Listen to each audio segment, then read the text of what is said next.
Ah, the desert, harsh, unforgiving, a realm where life clings to survival with the ingenuity of 1,000 years. And yet, in our modern world, there are those who voluntarily embrace dehydration in search of profound health benefits. This, dear viewer, is the realm of dry fasting. But is it the elixir of longevity, or merely a perilous game of metabolic roulette?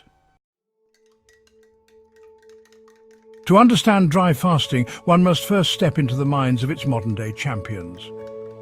Augustus Dunning, the architect of the Phoenix Protocol, proposed that abstaining from both food and water initiates a state of profound autophagy, where damaged cells are mercilessly devoured and rebuilt anew, a process akin to nature's own recycling center.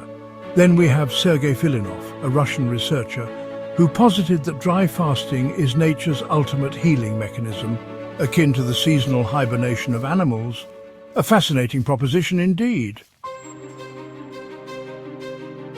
Autophagy, from the Greek self-eating, is precisely what it sounds like.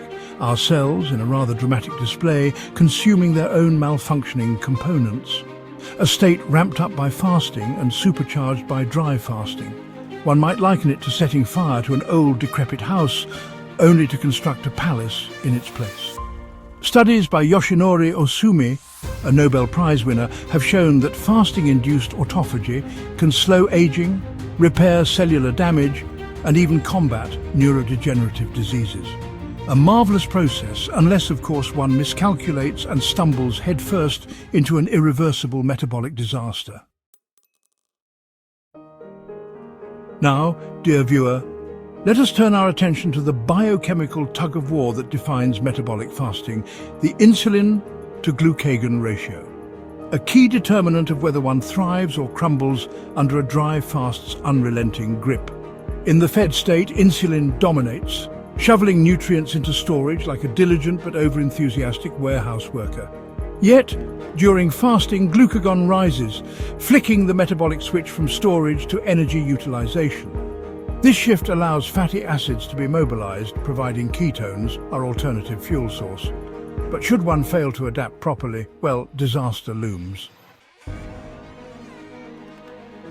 Now, let us venture into one of the most intriguing mechanisms of fasting, its ability to quiet the infamous Randle cycle. A phenomenon wherein carbohydrates and fats compete for metabolic dominance, much like squabbling siblings vying for parental approval. By abstaining from food, and particularly from carbohydrates, the Randle cycle is neutralized, and fat metabolism reigns supreme.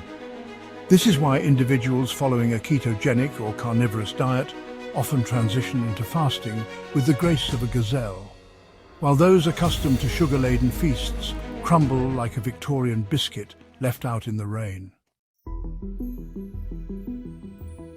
But nature, for all its elegance, is indifferent to human hubris, and dry fasting, though marvelous, is not without peril. There are clear warning signs that one's metabolic machinery is not up to the task. One such red flag is the cessation of urination. You see, metabolic water, the hidden reservoir produced by fat oxidation, is the body's secret hydration weapon. However, should one lack sufficient fat adaptation or suffer from metabolic inefficiencies, this water is not produced in adequate amounts, leading to dehydration faster than a Sunday roast left out in the Sahara.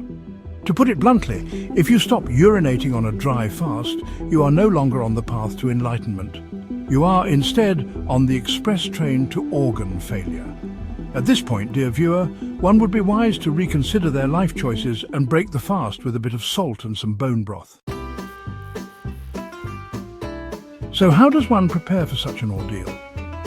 Well, adopting a ketogenic or carnivorous diet beforehand ensures that the body is well acquainted with fat metabolism.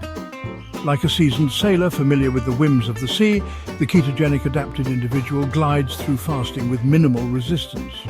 Research suggests that ketone metabolism spares muscle tissue, sustains energy, and stabilizes electrolytes, far superior to attempting a dry fast from a carbohydrate-laden diet. Indeed, one does not simply waltz into a dry fast after a weekend of pastries and regret. And so, dear viewer, we return to our original question. Does dry fasting hold the keys to health and longevity, or is it merely an elaborate form of self-punishment? The answer, as always, lies in preparation, adaptation, and a healthy dose of caution. For those well versed in ketogenic or carnivorous metabolism, it may well be a remarkable tool. For the unprepared, well, let's just say it's an experiment best left to the desert-dwelling camels. Speaking of which, one might argue that dry fasting is humanity's attempt to evolve into the noble dromedary, minus the hump, of course. As the sun sets on our journey into the world of dry fasting, one truth remains. Nature is both a healer and a harsh teacher.